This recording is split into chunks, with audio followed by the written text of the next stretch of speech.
ಅಲಹಾಬಾದ್ನ member of parliament, ಅಲಹಾಬಾದ್ನ ಹೈಕೋರ್ಟಲ್ಲಿರುವಂತಹ justice Yashwant Varma ಅವರನ್ನು ಇಂಪೀಚ್ಮೆಂಟ್ ಮಾಡಬೇಕು ಅಂತ ಹೇಳಿಬಿಟ್ಟು ಪೊಲಿಟಿಕಲ್ ಪಾರ್ಟಿಗೆ ಲೆಟರ್ನ ಬರೆದಿದ್ರು. ಇದು ಲಾಸ್ಟ್ ವೀಕ್ನ ಸ್ಟೋರಿ. ಅದೇ ಇವಾಗ ಪಾರ್ಲಿಮೆಂಟಿನ ಸೆಷನ್ನಲ್ಲಿ, ಅಂದರೆ ಮಾನ್ಸೂನ್ ಸೆಷನ್ ಬರುತ್ತಲ್ಲ ನೆಕ್ಸ್ಟು ಜುಲೈಯಿಂದ ಆಗಸ್ಟ್ ತನಕ ಏನು ನಡೆಯುತ್ತಲ್ಲ, ಜುಲೈ ಆಗಸ್ಟ್ ಸೆಪ್ಟೆಂಬರ್, ಆ ಟೈಮಲ್ಲಿ ಏನು ಮಾಡಬೇಕು ಅಂತ ಹೇಳ್ತಿದ್ದಾರೆ ಅಂತ ಹೇಳಿದ್ರೆ ಇಂಪೀಚ್ಮೆಂಟನ್ನು ತೊಗೊಂಬರ್ಬೇಕು ಅಂತ ಹೇಳಿಬಿಟ್ಟು ಹೇಳಿದ್ದಾರೆ. ಬಟ್ ಅದಕ್ಕೆ ಈ ಜಸ್ಟಿಸ್ ಯಶವಂತ್ ವರ್ಮಾ ಅವರು ನಾನು ಆಕ್ಸೆಪ್ಟ್ ಮಾಡೋದಿಲ್ಲ ಅಂತ ಹೇಳ್ತಿದ್ದಾರೆ. ಈವನ್ 3 ಮೆಂಬರ್ ಕಮಿಟಿಯನ್ನು ಕೂಡ ಫಾರ್ಮ್ ಮಾಡಾಗಿದೆ, ಬಟ್ ಆಕ್ಸೆಪ್ಟ್ ಮಾಡಲ್ಲ ಇದನ್ನು ಅಂತ ಹೇಳಿದ್ದಾರೆ.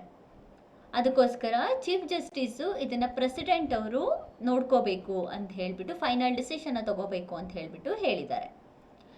ಈ ಒಂದು ನಿಟ್ಟಿನಲ್ಲೇ ನಾವು ಎಕ್ಸಾಮ್ ಪರ್ಸ್ಪೆಕ್ಟಿವ್ ಆಗಿ ಯಾವ ರೀತಿಯಲ್ಲಿ ಹೈಕೋರ್ಟ್ ಮತ್ತು ಸುಪ್ರೀಂ ಕೋರ್ಟ್ ಜಡ್ಜಸನ್ನು ರಿಮೂವ್ ಮಾಡ್ತಾರೆ, ಎರಡೂ ಕೂಡ ಡಿಫ್ರೆಂಟಾ, ಪ್ರೊಸೀಜರ್ ಏನು, ಇಂಪೀಚ್ಮೆಂಟ್ ಅಂದರೆ ಏನು ಅಂತ ಹೇಳಿಬಿಟ್ಟು ಡೀಟೇಲ್ ಆಗಿ ನೋಡ್ಕೊಳ್ಳೋಣ. Welcome to news navigator program of Shankar IAS academy. So first of all, what is impeachment? So impeachment ಅನ್ನೋದನ್ನ ಕಾನ್ಸ್ಟಿಟ್ಯೂಷನಲ್ಲಿ ಎಲ್ಲೂ ಕೂಡ ಮೆನ್ಷನ್ ಮಾಡಿಲ್ಲ, ಎಲ್ಲೂ ಕೂಡ ಡಿಫೈನ್ ಕೂಡ ಮಾಡಿಲ್ಲ. ಜಸ್ಟ್ ಹೇಳಿದರೆ ಹೈಕೋರ್ಟ್ ಜಡ್ಜಸ್ ಮತ್ತು ಸುಪ್ರೀಂ ಕೋರ್ಟ್ ಜಡ್ಜಸನ್ನು ಇಂಪೀಚ್ಮೆಂಟ್ ಪ್ರೊಸೀಜರಿಂದ ರಿಮೂವ್ ಮಾಡಬೇಕು ಅಂತ ಹೇಳಿಬಿಟ್ಟು. ಬಟ್ ಎಲ್ಲೂ ಕೂಡ ಡಿಫೈನ್ ಮಾಡಿಲ್ಲ. ಎಕ್ಸಾಮ್ ಪರ್ಸ್ಪೆಕ್ಟಿವ್ ಆಗಿ ಡಿಫೈನ್ ಮಾಡಿದಾರಾ ಇಲ್ವಾ ಅಂತ ಕೇಳೋವಂತಹ ಚಾನ್ಸಸ್ ಕೂಡ ಇರುತ್ತೆ. ಸೊ ಹಾಗಾಗಿ ನೆನಪಿರ್ಬೇಕಾಗುತ್ತೆ. ಸೊ ಪ್ರೆಸಿಡೆಂಟ್ ಅವರು ಫೈನಲ್ ಡಿಸಿಷನ್ನ ತಗೊಬೇಕು ಹೈಕೋರ್ಟ್ ಮತ್ತು ಸುಪ್ರೀಂ ಕೋರ್ಟ್ ಜಡ್ಜಸ್ನ ರಿಮೂವ್ ಮಾಡೋದ್ರಲ್ಲಿ ಅನ್ನೋದನ್ನ ಬಿಟ್ಟು ಕಾನ್ಸ್ಟಿಟ್ಯೂಷನಲ್ಲಿ ಬೇರೆ ಏನನ್ನು ಕೂಡ ಮೆನ್ಷನ್ ಮಾಡಿಲ್ಲ. ಅಂದರೆ ಲೋಕಸಭಾ ಮತ್ತು ರಾಜ್ಯಸಭಾ ಎರಡೂ ಕೂಡ ಮೋಷನ್ನ ಪಾಸ್ ಮಾಡೋದರ ಮೂಲಕ ಪ್ರೆಸಿಡೆಂಟು ಅದನ್ನು ಅಕ್ಸೆಪ್ಟ್ ಮಾಡೋದ್ರ ಮೂಲಕ ಹೈಕೋರ್ಟ್ ಅಥವಾ ಸುಪ್ರೀಂ ಕೋರ್ಟ್ ಜಡ್ಜಸ್ನ ರಿಮೂವ್ ಮಾಡಬೇಕು ಅಂತ ಹೇಳಿಬಿಟ್ಟು ಕಾನ್ಸ್ಟಿಟ್ಯೂಷನಲ್ಲಿ ಮೆನ್ಷನ್ ಮಾಡಿದ್ದಾರೆ. ಬಟ್ ಯಾವುದೇ ರೀತಿಯಾದಂತಹ ಪ್ರೊಸೀಜರನ್ನು ಕಾನ್ಸ್ಟಿಟ್ಯೂಷನಲ್ಲಿ ಮೆನ್ಷನ್ ಮಾಡಿಲ್ಲ. ಸೊ ಹಾಗಾದರೆ ಕಾನ್ಸ್ಟಿಟ್ಯೂಷನಲ್ಲಿ ಹೇಳ್ತಿರೋಂತಹ ಅಥವಾ ಇವಾಗ ಇಂಪೀಚ್ಮೆಂಟ್ ಅಂತ ಹೇಳ್ತಿದಾರಲ್ವಾ, ಅದನ್ನು ಎಲ್ಲಿ ಹೇಳ್ತಿದ್ದಾರೆ, ಯಾವ ಪ್ರೊಸೀಜರ್ ಪ್ರಕಾರ ಹೇಳ್ತಿದ್ದಾರೆ?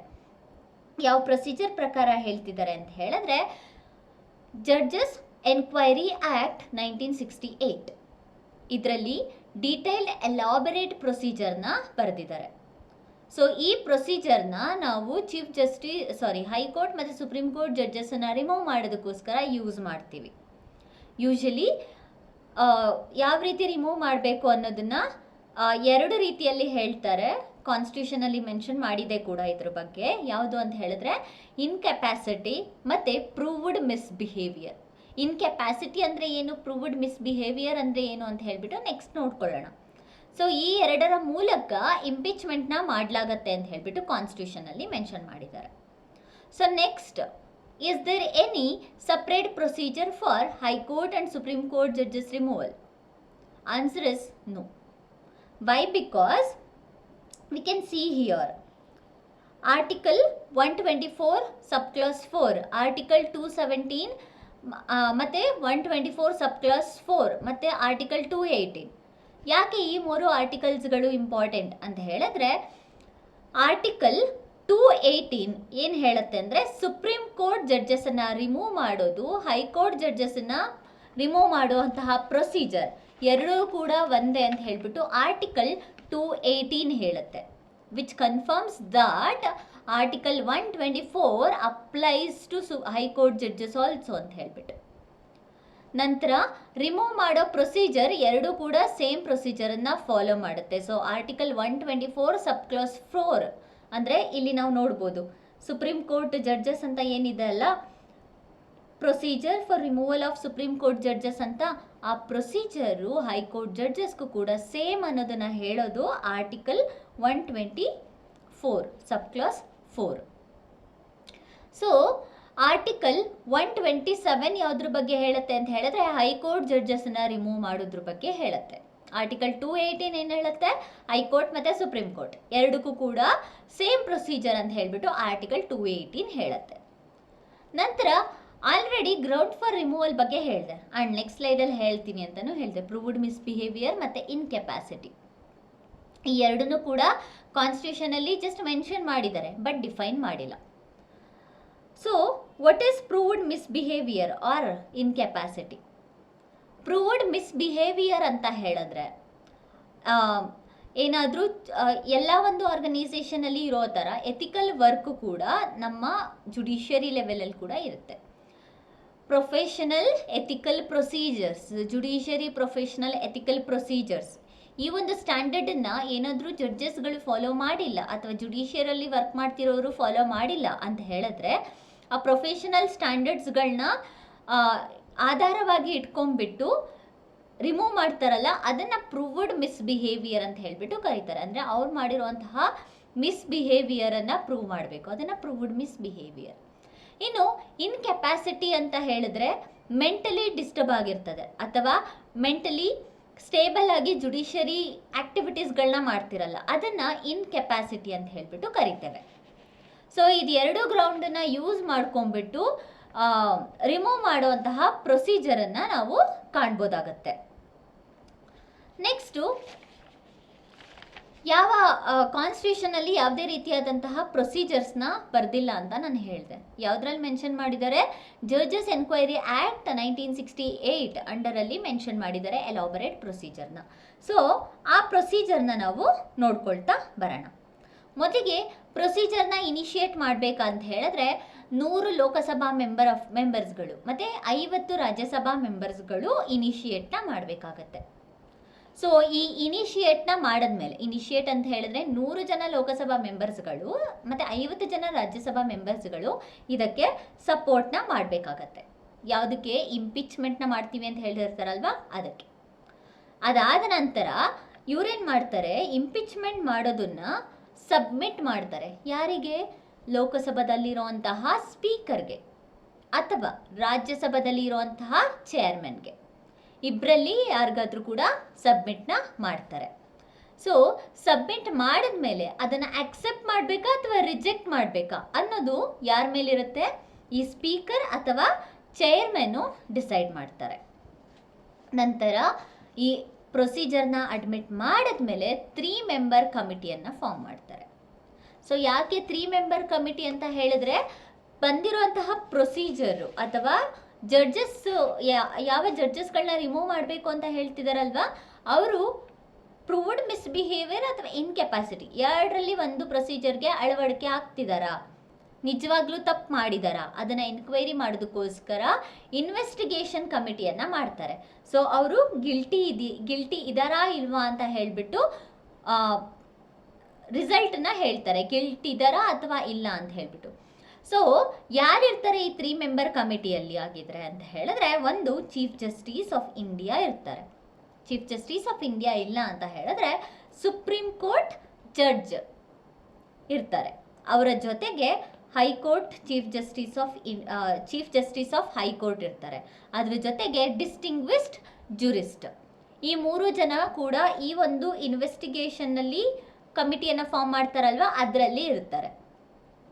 ನಂತರ ಇವರೇನಾದರೂ ಗಿಲ್ಟಿ ಅಂತ ಹೇಳಿಬಿಟ್ಟು ಪ್ರೂವ್ ಮಾಡಿದ್ರು ಅಂತ ಹೇಳಿದ್ರೆ, ಗಿಲ್ಟಿ ಇದ್ದಾರೆ ಅಂತ ಹೇಳಿ ಪ್ರೂವ್ ಮಾಡಿದ್ರು ಅಂತ ಹೇಳಿದ್ರೆ, ನಂತರ ಅದನ್ನು ಯಾರು ಮಾಡ್ತಾರೆ? ವೋಟಿಂಗ್ನ ತೊಗೊಂಬರ್ತಾರೆ ಲೋಕಸಭಾ ಮತ್ತು ರಾಜ್ಯಸಭಾದಲ್ಲಿ. ಸೊ ವೋಟಿಂಗು ಸ್ಪೆಷಲ್ ಮೆಜಾರಿಟಿಯಿಂದ ವೋಟ್ ಆಗಬೇಕು, ಸಿಂಪಲ್ ಮೆಜಾರಿಟಿಯಿಂದ ಅಲ್ಲ. ಲೋಕಸಭಾದಲ್ಲಿ ಅಥವಾ ರಾಜ್ಯಸಭಾದಲ್ಲಿ ಎರಡರಲ್ಲಿ ಫಸ್ಟ್ ಒಂದು ಹೌಸಲ್ಲಿ ಪಾಸ್ ಮಾಡ್ತಾರೆ. ಯಾವುದ್ರ ಮೂಲಕ? ಸ್ಪೆಷಲ್ ಮೆಜಾರಿಟಿಯನ್ನು ಮಾಡೋದ್ರ ಮೂಲಕ. ನಂತರ ಇನ್ನೊಂದು ಹೌಸಲ್ಲೂ ಕೂಡ ಸ್ಪೆಷಲ್ ಮೆಜಾರಿಟಿಯಿಂದನೇ ಪಾಸ್ ಆಗಬೇಕಾಗತ್ತೆ. ಅದೆರಡು ಪಾಸ್ ಆದ ನಂತರ ಪ್ರೆಸಿಡೆನ್ಷಿಯಲ್ ಅಸೆಂಟ್ಗೆ ಹೋಗುತ್ತೆ. ಈ ಪ್ರೆಸಿಡೆನ್ಷಿಯಲ್ ಅಸೆಂಟ್ ಏನಾದರೂ ಆಯಿತು ಅಂತ ಹೇಳಿದ್ರೆ ಆವಾಗ ಫೈನಲ್ ರಿಮೂವಲ್ ಪ್ರೊಸೆಸ್ಸು ಕಂಪ್ಲೀಟ್ ಆಗುತ್ತೆ. ಸೊ ಇಲ್ಲಿ ತನಕ ಯಾವುದೇ ರೀತಿಯಾದಂತಹ ಜಡ್ಜಸ್ಗಳನ್ನ ನಾವು ಇಂಪೀಚ್ಮೆಂಟ್ ಪ್ರೊಸೀಜರ್ನ ಮೂಲಕ ರಿಮೂವ್ ಮಾಡಿಲ್ಲ. ಸೊ ಯಾವಾಗ ರಿಮೂವ್ ಪ್ರೊಸೀಜರ್ ಬರ್ತಿತ್ತಲ್ವ ಆ ಟೈಮಲ್ಲಿ ರಿಸೈನ್ ಮಾಡಿ ಅದರ ಪ್ರೊಸೀಜರಿಂದ ತಪ್ಪಿಸ್ಕೊಂಡಿರೋಂತಹ ಚಾನ್ಸಸ್ ಕೂಡ ಇದೆ. ಸೊ ಇದು ಇಂಪೀಚ್ಮೆಂಟ್ನ ಪ್ರೊಸೀಜರು. ಸ್ಪೆಷಲ್ ಮೆಜಾರಿಟಿ ಅಂತ ಹೇಳಿದ್ರೆ ಮೆಜಾರಿಟಿ ಆಫ್ ಟೋಟಲ್ ಮೆಂಬರ್ಸ್ ಮತ್ತು ಅದರ ಜೊತೆಗೆ 2/3 of the members present and voting, ಇದನ್ನು ಸ್ಪೆಷಲ್ ಮೆಜಾರಿಟಿ ಅಂತ ಹೇಳಿಬಿಟ್ಟು ಕರಿತೀವಿ. ಆಲ್ರೆಡಿ ನಾವು ಜಡ್ಜಸ್ ಎನ್ಕ್ವೈರಿ ಆ್ಯಕ್ಟ್ 1968 ಬಗ್ಗೆ ನೋಡ್ಕೊಂಡ್ವಿ. ಹಾಗೆಯೇ ಇಂಟರ್ನಲ್ ಪ್ರೊಸೀಜರ್ಸ್ ಏನಿದೆ ಅಲ್ವಾ, it is not binding. President accept ಮಾಡಲೇಬೇಕು ಅಥವಾ ಸುಪ್ರೀಂ ಸ್ಪೀಕರ್ ಅಥವಾ ಚೇರ್ಮನ್ಗೆ ಸಬ್ಮಿಟ್ ಮಾಡ್ತಾರಲ್ವ, ಅವ್ರು ಕೂಡ ಮೆಂಬರ್ ಆಫ್ ಪಾರ್ಲಿಮೆಂಟ್ ಅವರು ಏನೇನು ಹೇಳಿದ್ದಾರೆ ಅಥವಾ ಅವ್ರು ಪಾಸ್ ಮಾಡಿದ ಕೂಡಲೇ ಅಕ್ಸೆಪ್ಟ್ ಮಾಡಲೇಬೇಕು, ಈ ಥರದ್ದೇನೂ ಇಲ್ಲ. ಸೊ ಇಷ್ಟು ಪಾಸ್ ಆದಮೇಲೆ ನಂತರ ಅವರು ಪೊಸಿಷನ್ನು ವೇಕೆಂಟ್ ಆಗುತ್ತೆ. ನಂತರ ಈ ಒಂದು ಆರ್ಟಿಕಲ್ನ ಮೂಲಕ ನಾವು ಜಡ್ಜಸ್ನ ಯಾವ ಥರ ಅಪಾಯಿಂಟ್ ಮಾಡ್ತಾರೆ ಮತ್ತು ಟೆನ್ಯೂರ್ ಎಷ್ಟು ಅಂತ ಹೇಳಿಬಿಟ್ಟು ನೋಡ್ಕೊಳ್ಳೋಣ. ಅದಕ್ಕಿಂತ ಮುಂಚೆ ನಮ್ಗೆ ಒಂದು ಅರ್ಥ ಆಗಿದೆ ಏನು ಅಂತ ಹೇಳಿದ್ರೆ, ಕಾನ್ಸ್ಟಿಟ್ಯೂಷನಲ್ಲಿ ಯಾವುದೇ ರೀತಿಯಾದದನ್ನು ಮೆನ್ಷನ್ ಮಾಡಿಲ್ಲ, ಅದಕ್ಕೋಸ್ಕರ ಸಪರೇಟ್ ಆ್ಯಕ್ಟ್ ಇದೆ. ಆ್ಯಂಡ್ ಹೈಕೋರ್ಟ್ ಮತ್ತು ಸುಪ್ರೀಂ ಕೋರ್ಟ್ ಎರಡಕ್ಕೂ ಕೂಡ ಒಂದೇ ಪ್ರೊಸೀಜರ್ ಇದೆ ಅನ್ನೋದು ಅರ್ಥ ಆಗುತ್ತೆ. ಇನ್ನು ಅಪಾಯಿಂಟ್ಮೆಂಟ್ ಜಡ್ಜಸ್ ಅಪಾಯಿಂಟ್ಮೆಂಟ್ಗಳನ್ನ ನೋಡಿಕೊಂಡ್ರೆ, ಸುಪ್ರೀಂ ಕೋರ್ಟಲ್ಲಿ ಇರುವಂತಹ ಜಡ್ಜಸ್ಗಳನ್ನ ಪ್ರೆಸಿಡೆಂಟು ಅಪಾಯಿಂಟ್ ಮಾಡ್ತಾರೆ with a consultation. Without consultation ಮಾಡಲ್ಲ, with a consultation. Article 124 sub clause 2 ಅಲ್ಲಿ ಇದನ್ನು ಹೇಳ್ಬೋದಾಗತ್ತೆ. ನಂತರ ಹೈಕೋರ್ಟಲ್ಲಿ president, chief justice of India ಮತ್ತು ಗವರ್ನರ್ ಮತ್ತು ಹೈಕೋರ್ಟ್ ಚೀಫ್ ಜಸ್ಟಿಸ್ 3 ಜನರ ಕನ್ಸಲ್ಟೇಷನ್ನ ತೊಗೊಂಡ್ಬಿಟ್ಟು ಹೈಕೋರ್ಟ್ ಜಡ್ಜಸ್ಗಳನ್ನ ಅಪಾಯಿಂಟ್ ಮಾಡ್ತಾರೆ. ಇದನ್ನು ಆರ್ಟಿಕಲ್ 217 ಮೆನ್ಷನ್ ಮಾಡಿದ್ದಾರೆ. ಸಮ್ಟೈಮ್ ಕೊಲಿಜಿಯಂ ಪ್ರಾಕ್ಟೀಸ್ನ ಕೂಡ ನಾವು ಯೂಸ್ ಮಾಡಿದ್ದೀವಿ. ಇನ್ನು ಸುಪ್ರೀಂ ಕೋರ್ಟ್ ಜಡ್ಜಸ್ ಆಗಬೇಕು ಅಂತ ಹೇಳಿದ್ರೆ ಕ್ವಾಲಿಫಿಕೇಷನ್ ಏನಿರಬೇಕು? ನಮಗೆ ಪ್ರಿಲಿಮ್ಸಲ್ಲಿ ಇದ್ರ ಬಗ್ಗೆ ಕೇಳುವಂತಹ ಚಾನ್ಸಸ್ ಇರುತ್ತೆ. ಸೊ ಕ್ವಾಲಿಫಿಕೇಷನ್ ಏನು ಅಂತ ಹೇಳಿದ್ರೆ 5 ವರ್ಷ ಹೈಕೋರ್ಟ್ ಜಡ್ಜ್ ಆಗಿರಬೇಕು ಮತ್ತು 10 ವರ್ಷ ಹೈಕೋರ್ಟಲ್ಲಿ ಅಡ್ವೊಕೇಟ್ ಆಗಿ ವರ್ಕ್ ಮಾಡಿರಬೇಕು ಮತ್ತು ಡಿಸ್ಟಿಂಗ್ವಿಶ್ ಜುರಿಸ್ಟ್ ಕೂಡ ಆಗಿರಬೇಕಾಗತ್ತೆ. ಇನ್ನು ಹೈಕೋರ್ಟ್ ಜಡ್ಜ್ ಆಗಬೇಕು ಅಂತ ಹೇಳಿದ್ರೆ 10 ವರ್ಷ ಹೈಕೋರ್ಟಲ್ಲಿ ಅಡ್ವೊಕೇಟ್ ಆಗಿ ವರ್ಕ್ ಮಾಡಿರಬೇಕು ಮತ್ತು 10 ವರ್ಷ ಜುಡಿಷಿಯರಿ ಆಫೀಸಲ್ಲಿ ವರ್ಕ್ ಮಾಡಿರಬೇಕು. ಇದು ಅಂದರೆ ಅವ್ರಿಗೆ ಕ್ವಾಲಿಫೈ ಆಗಬೇಕು ಅಂತ ಹೇಳಿದ್ರೆ ಇರುವಂತಹ ಬ್ಯಾಕ್ಗ್ರೌಂಡ್ ಇಷ್ಟನ್ನ ಕಂಪ್ಲೀಟ್ ಮಾಡಬೇಕು ಅಂತ ಹೇಳಿಬಿಟ್ಟು. ಇನ್ನು ಸುಪ್ರೀಂ ಕೋರ್ಟ್ ಜಡ್ಜಸ್ಗಳು ರಿಟೈರ್ಡ್ ಆಗೋದು ಅಂದರೆ ಅವರ ಟೆನ್ಯೂರ್ ಎಷ್ಟು ಇಯರ್ ಅಂತ ಹೇಳಿದ್ರೆ 65 ಇಯರ್ ಆಗಿರುತ್ತೆ. ಹೈಕೋರ್ಟ್ನ ಜಡ್ಜಸ್ನ ಟೆನ್ಯೂರ್ ಬಂದ್ಬಿಟ್ಟು 62 ಇಯರ್ ಆಗಿರುತ್ತೆ. ನಂತರ ಜುಡಿಷಿಯಲ್ ಇಂಡಿಪೆಂಡೆನ್ಸ್ ಬಗ್ಗೆ ನಾವು ನೋಡಿಕೊಂಡ್ರೆ ಸೆಕ್ಯೂರಿಟಿ ಆಫ್ ಟೆನ್ಯೂರ್. ಅಪಾಯಿಂಟ್ಮೆಂಟ್ ಆದಮೇಲೆ ಇಷ್ಟು ವರ್ಷ ಅವ್ರು ವರ್ಕ್ ಮಾಡ್ತಾರೆ, ಯಾವುದೇ ರೀತಿಯಾದಂತಹ ರಿಮೂವಲ್ ಇರೋದಿಲ್ಲ. ಅಂದರೆ ಸುಪ್ರೀಂ ಕೋರ್ಟ್ 65 ವರ್ಷ, ಹೈಕೋರ್ಟಲ್ಲಿ 62 ವರ್ಷ ಅಂತ ಹೇಳಿದೆ ಅಲ್ವಾ. ಸೊ ಅವರ ಮಿಡಲಲ್ಲಿ ಯಾವುದೇ ರೀತಿಯಾದಂತಹ ರಿಮೂವಲ್ನ ಮಾಡೋಕ್ಕಾಗಲ್ಲ. ರಿಮೂವ್ ಮಾಡಬೇಕು ಅಂತ ಹೇಳಿದ್ರೆ ಏನು ಮಾಡಬೇಕು? ಇಂಪೀಚ್ಮೆಂಟ್ ಪ್ರೊಸೀಜರ್ನ ತೊಗೊಂಬರ್ಬೇಕಾಗತ್ತೆ, which is a long process. ಅದು ಕೂಡ ಪ್ರೂವ್ಡ್ ಮಿಸ್ಬಿಹೇವಿಯರ್ ಅಥವಾ ಇನ್ಕೆಪಾಸಿಟಿ ಎರಡರಿಂದ ಮಾತ್ರ ರಿಮೂವ್ ಮಾಡಲಿಕ್ಕಾಗತ್ತೆ. ನಂತರ ಸ್ಯಾಲ್ರೀಸ್, ಅವರ ಸ್ಯಾಲ್ರೀಸನ್ನು ಅಪಾಯಿಂಟ್ ಮಾಡಿದ್ಮೇಲೆ ಯಾವುದೋ ಒಬ್ಬ ಪರ್ಸನ್ ಇರುವಂತಹ ಜಡ್ಜಸ್ ನನಗೆ ಆಗಲ್ಲ ಅಂತ ಹೇಳಿಬಿಟ್ಟು ವೇರಿ ಮಾಡೋಂಗಿಲ್ಲ ಪಾರ್ಲಿಮೆಂಟ್. ಅದಕ್ಕೆ ಏನು ಮಾಡ್ತಾರೆ ಅಂತ ಹೇಳಿದ್ರೆ ಕನ್ಸಾಲಿಡೇಟೆಡ್ ಫಂಡ್ ಆಫ್ ಇಂಡಿಯಾಯಿಂದ ಇವರಿಗೆ ಸ್ಯಾಲ್ರೀಸ್ ಅಲೋವೆನ್ಸ್ಗಳನ್ನ ಕೊಡಲಾಗುತ್ತೆ. ಹಾಗೆಯೇ no post retirement practice for supreme court judges ಕೂಡ ಇದೆ. And removal only by impeachment procedure. ಪ್ರೆಸಿಡೆಂಟಿಗೆ ಕಂಪ್ಲೀಟ್ ಅಥಾರಿಟಿಯನ್ನು ಕೊಟ್ಟಿಲ್ಲ, ಇಂಪೀಚ್ಮೆಂಟ್ ಪ್ರೊಸೀಜರ್ ಇದ್ದರೆ ಮಾತ್ರ ರಿಮೂವ್ ಮಾಡೋಕ್ಕಾಗತ್ತೆ ಅವ್ರುಗಳನ್ನ. ನೆಕ್ಸ್ಟು ಜುಡಿಷಿಯರಿ ರಿವ್ಯೂ, ಕರೆಕ್ಟ್ ಅಲ್ವಾ? ಯಾವುದೇ ರೀತಿಯಾದಂತಹ ತಪ್ಪು ಮಾಡಿದ್ರೆ ಗವರ್ಮೆಂಟ್ ಅದನ್ನೇನು ಮಾಡುತ್ತೆ? ಜುಡಿಷಿಯರಿ ರಿವ್ಯೂ ಮಾಡುತ್ತೆ. ಇದು ಕೂಡ ಜುಡಿಷಿಯರಿಗೆ ಕೊಟ್ಟಿರುವಂತಹ ಇಂಡಿಪೆಂಡೆನ್ಸು.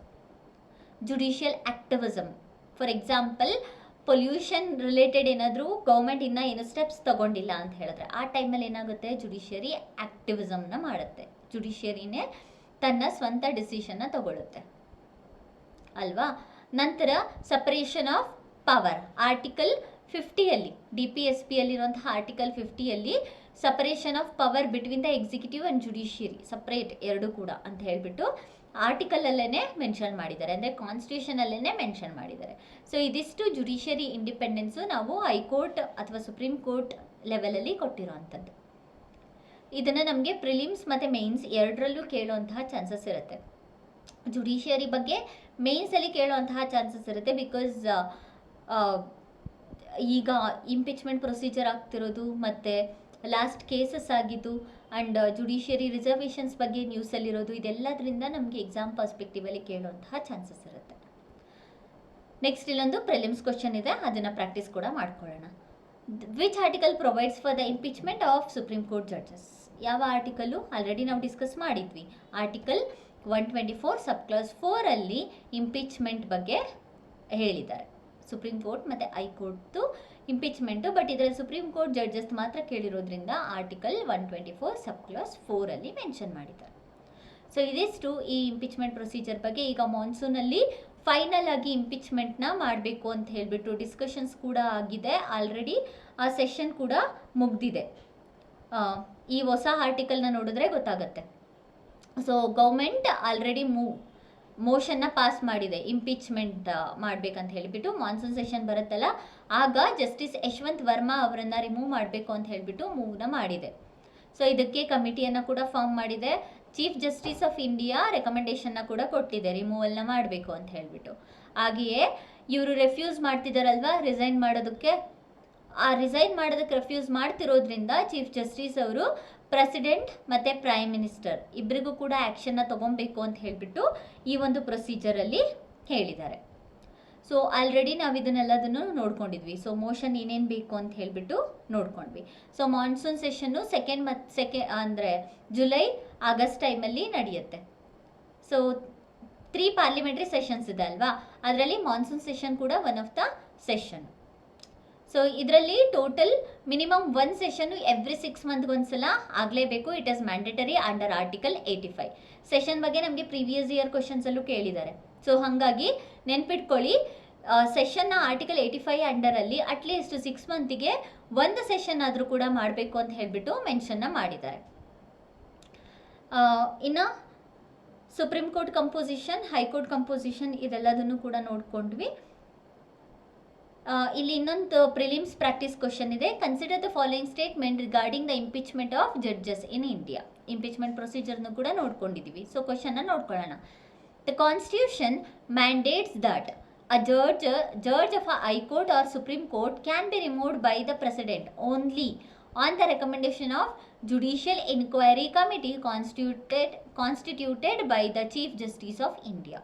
ನಂತರ ಎರಡನೇ ಆಪ್ಷನ್ ಬಂದ್ಬಿಟ್ಟು the motion for impeachment must be passed in both house of parliament by a special majority and require prior approval of the president before being introduced. So ಇದಕ್ಕೆ ಸರಿಯಾದ ಉತ್ತರ ಬಂದ್ಬಿಟ್ಟು ನೇದರ್ 1 ನಾರ್ 2. ಸೊ ಕರೆಕ್ಟಾದ ಉತ್ತರ ಅಂದರೆ 2 ಕೂಡ ಕರೆಕ್ಟ್ ಅಲ್ಲ, 2 ಕೂಡ ರಾಂಗ್ ಸ್ಟೇಟ್ಮೆಂಟ್ಸ್ಗಳು. ಹಾಗಾಗಿ ಸರಿಯಾದ ಉತ್ತರ ಬಂದ್ಬಿಟ್ಟು ನೈದರ್ 1 ನಾರ್ 2 ಆಗುತ್ತೆ. ಸೊ ಇದಿಷ್ಟು ನಮಗೆ impeachment related. Thank you for watching. ಇದೇ ರೀತಿಯಾದಂತಹ ಹೆಚ್ಚಿನ ವಿಡಿಯೋಸ್ಗಾಗಿ ನಮ್ಮ ಚಾನಲ್ನ ಶೇರ್ ಮಾಡಿ ಮತ್ತು ಸಬ್ಸ್ಕ್ರೈಬ್ ಮಾಡಿ.